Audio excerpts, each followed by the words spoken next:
Have you ever watched something that looked like honor but felt like something deeper was going on?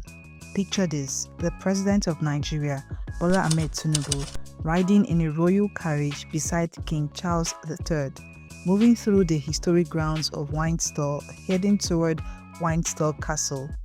Elegant horses, royal guards, cameras flashing, global attention. At first glance, it looks like pure respect, high-level diplomacy, prestige, but then a question starts forming in your mind. Is this truly honor, or is this just well-packaged fanfare? And more importantly, what does this moment really mean for Africa? Alright, let's break this down properly, because this isn't just about Tinubu, it's not even just about Nigeria and the UK. This is about history, perception, power, and how Africa is positioned on the global stage today. That carriage ride, it's not random. It's part of what is known as a state visit ceremony, a highly choreographed display of tradition, diplomacy, and influence. But here's where things get really interesting. When Africans watch moments like this, the reactions are usually split into two camps. Some people say, wow, this is a big deal. Nigeria is being respected globally. Others say, wait, why does this feel like something we've seen before, but in a different way? And that second feeling, that's what we are diving into today. Let's start with the obvious. Britain is a country that thrives on tradition. Ceremonies are their thing. The carriage rides, the guards in uniform, the royal protocols, these are not new. They've been used for centuries to project power and prestige. When world leaders visit, they are often given the same treatment. So, on the surface, Tinubu's experience is not unique. But here's the twist. Context changes everything. Nigeria was once under British colonial rule. For decades, Africans were not treated as equals in global spaces, especially in Europe.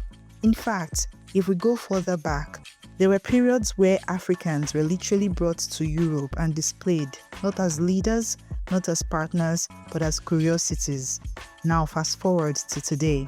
An African president is riding side by side with a British monarch. Same continent, same space, completely different context. Or is it? Let's be honest for a second. History doesn't just disappear, it evolves. So when Africans see this kind of royal treatment, it can trigger mixed emotions. Because on one hand, it looks like progress, but on the other hand, it raises uncomfortable questions like, are we truly equals in this setting? Or are we participating in a system that was never designed for us? Is this respect or just performance? And this is where the idea of fanfare comes in. Fanfare is loud, it's beautiful, it's impressive, but sometimes it's empty. It strips away the visuals. No horses, no carriage, no royal uniforms. What's left? Diplomacy, negotiation, interest, power. Because behind every state visit, there are real discussions happening. Trade agreements, investment deals, security partnerships, economic collaborations. So the real value of that visit is not the ride to Windsor Castle. It's what happens behind closed doors. And this is where we have to ask a very critical question. What did Nigeria gain? Because if all we see is a ceremony, then we might be missing the point entirely. Now let's zoom out. This isn't just about Nigeria. It's about how African leaders are perceived globally, and more importantly, how Africans perceive themselves in these global spaces. There's a subtle psychological layer here. Sometimes, when African leaders are given grand receptions in Europe, it creates a sense of validation, like, we have arrived, we're being recognized. But here's the uncomfortable truth. Recognition is not the same as power. You can be celebrated and still not be in control. You can be honored and still not benefit materially. And that's why optics can be very dangerous if we don't question them. Let's bring it home. The real issue is not the carriage ride. There is nothing wrong with ceremony. The problem is when ceremony replaces substance. If Tinubu's visit leads to increased foreign investment into Nigeria, stronger economic partnerships, better opportunities for Nigerian businesses, technological advancement, then yes, by all means, ride the carriage. Enjoy the ceremony, let the world watch, and if nothing tangible comes out of it, then we have to ask ourselves, was it just a show? This is where we as Africans need to evolve in our thinking. We can appreciate tradition without being blinded by it. We can respect diplomacy without being overwhelmed by it. We can engage globally without losing our sense of value. Because the goal is not to be impressed, the goal is to be impactful. Africa is not a continent that needs validation. It is a continent with resources, talent, culture, and power. The real question is, are we leveraging it? Let's be real for a second. If tomorrow another world leader, say from Asia or Europe, visited the UK and rode in that same carriage, would we even be having this conversation? Probably not. So why does it feel different when it's an African leader? That's the question. And the answer lies in history, perception, and the unfinished story of Africa's place in the world. So let's wrap this up.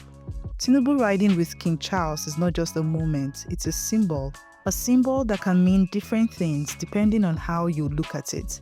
To some, it represents progress. To others, it raises concerns about optics and substance. But the truth is somewhere in between, because at the end of the day, the carriage ride doesn't define the relationship. The outcomes do. Now I want to hear from you. Do you think moments like this show that Africa is gaining global respect? Or do you feel it's more about optics than real impact? Drop your thoughts in the comments. And if you believe Africa's story needs to be told differently, type facts in the comments. Don't forget to like, share, and subscribe because conversations like this, they matter more than ever because the real power is not in the ceremony, it's in what we do after the applause fades.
He was waving.